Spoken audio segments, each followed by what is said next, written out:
ఓం వసుదేవసుతం దేవం కంసచాణూరమర్దనం దేవకి పరమానందం కృష్ణం వందే జగద్గురుం.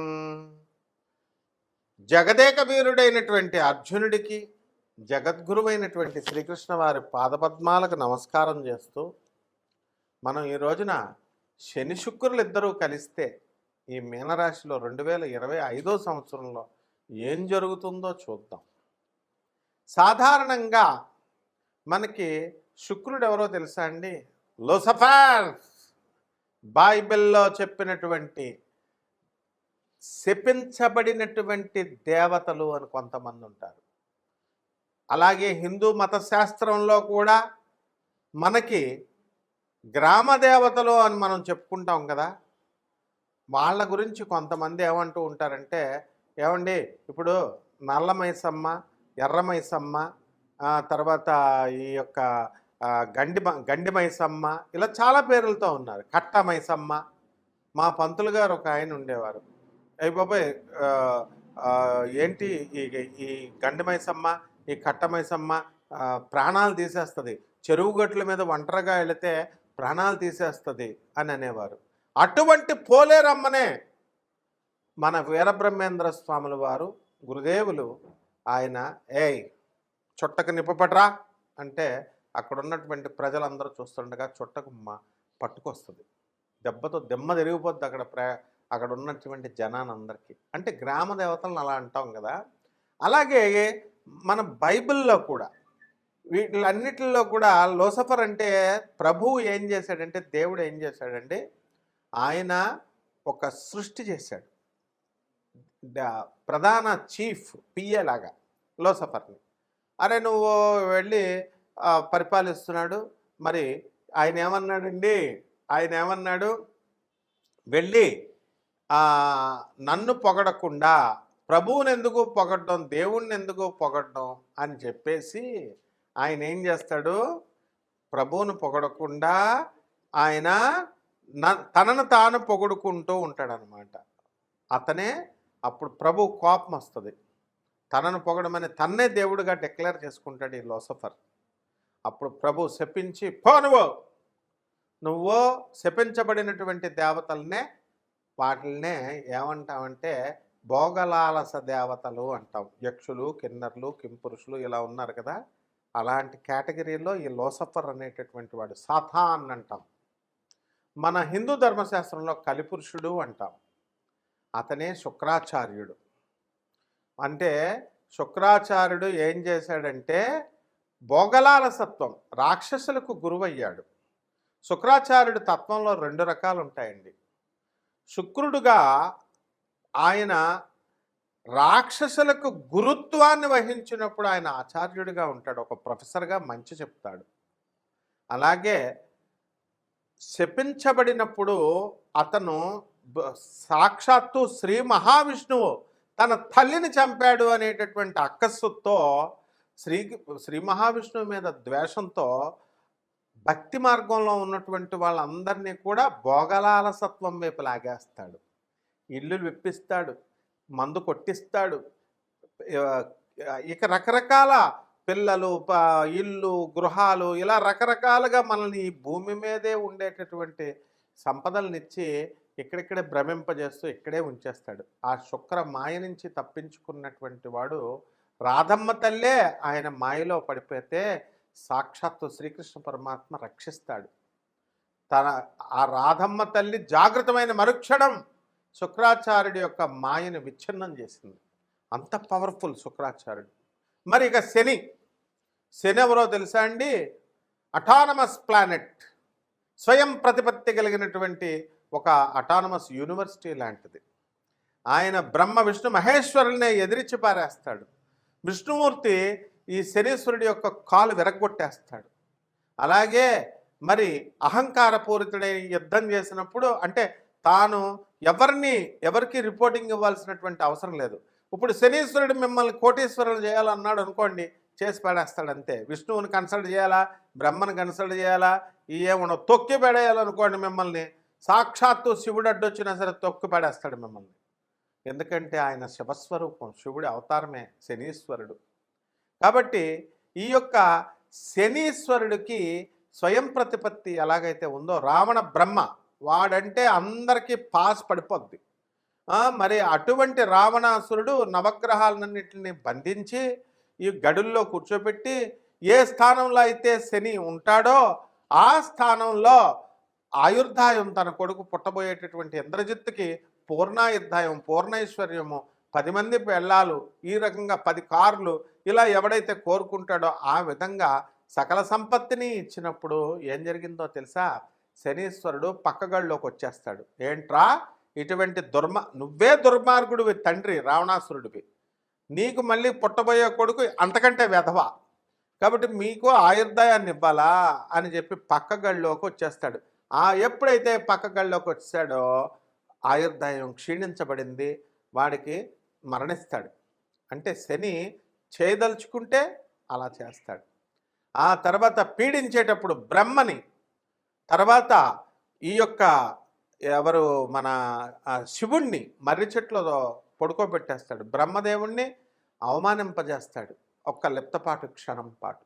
అటువంటి వాడు పరమేశ్వరుని పార్వతీదేవి అడుగుతుంది ఏమని, అయ్యా నిన్ను పీడించడం ఏంటి? సర్వసృష్టికి నువ్వు జగత్తుకి అధిష్టాన దేవుడువు కదా, నువ్వే కదా బాస్ అని అంటే, నేను సరదాగా పిల్లల్లాగా చేశా, మన పిల్లలు సరదాగా ఆడుకుంటుంటే మనం ఇది అవ్వకూడదు, డాడీ అని కొడతారు, పిప్పలాచార్యుడిని నేను పుట్టిస్తాను, అతని చేతిలో శనికి పరాభవం జరుగుతుంది అని చెప్పి పిప్పలాచార్యుడిని పుట్టిస్తాడు.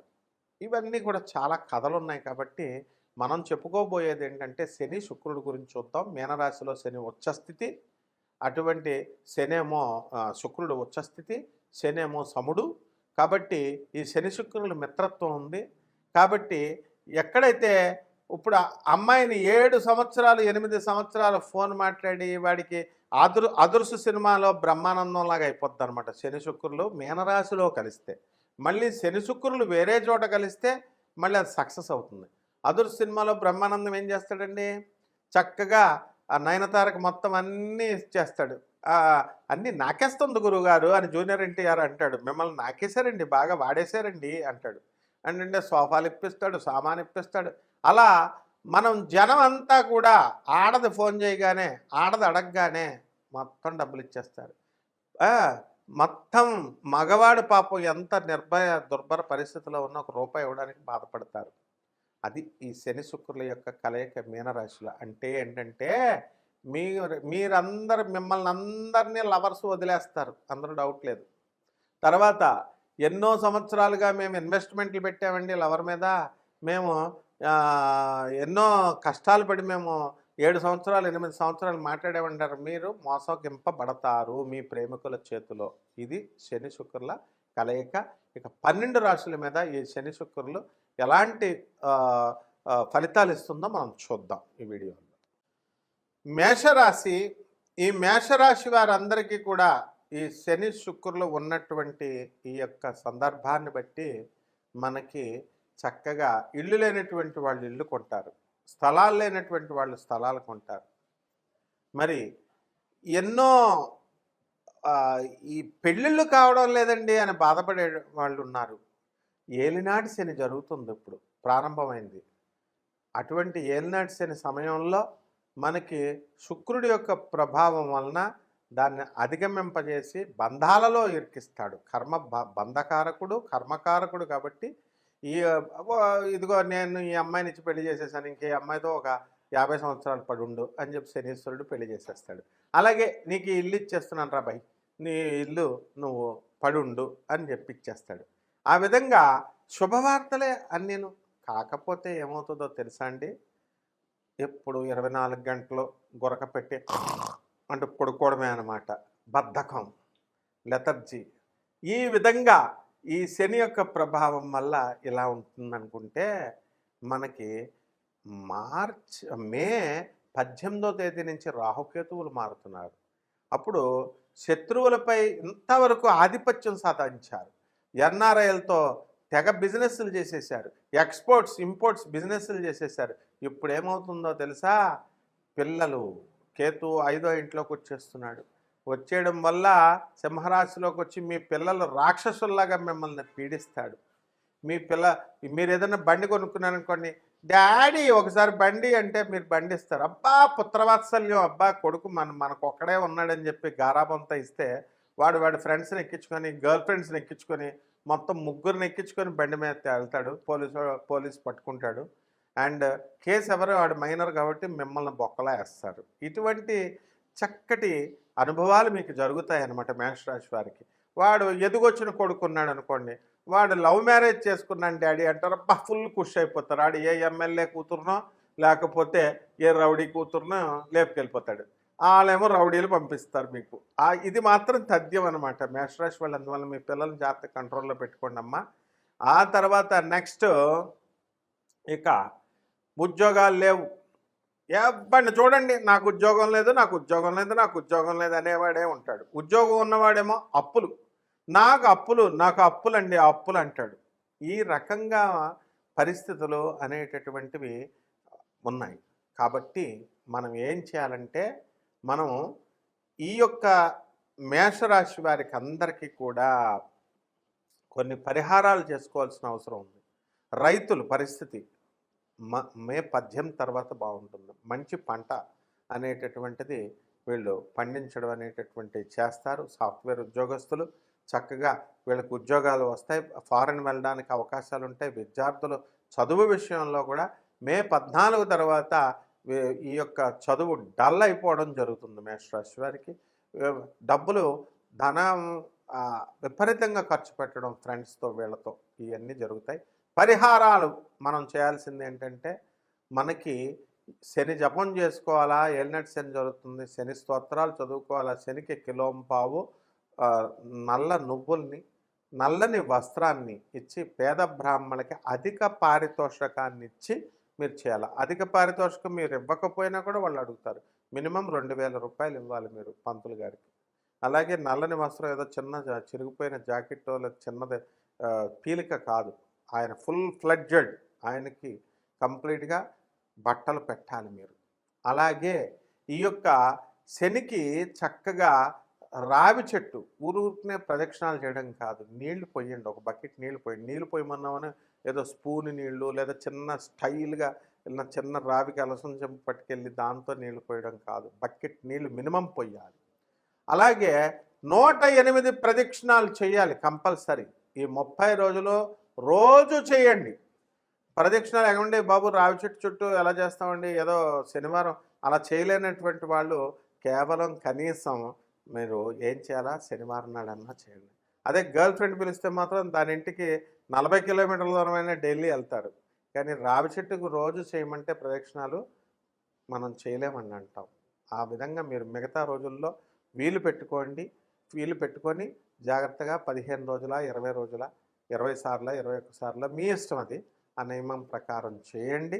అలాగే చక్కగా మీరు ఆవులకి చక్కగా మేత పెట్టండి. ఏదో ఒక గోంగూర కాడ ఒక దోసకాయ కాదు నాయన, మినిమం 5 కేజీలు పెట్టాలి మినిమం. అంటే దాని కడుపు నిండాలి. ఆ విధంగా ఈ యొక్క గోవుకి మీ చేతులతో కూరగాయలను ఇచ్చి మీరు ఆకుకూరలను పెట్టి చక్కగా మీరు చేసుకోండి. బ్రహ్మాండంగా ఉంటుంది మీకు ఈ నెలలో.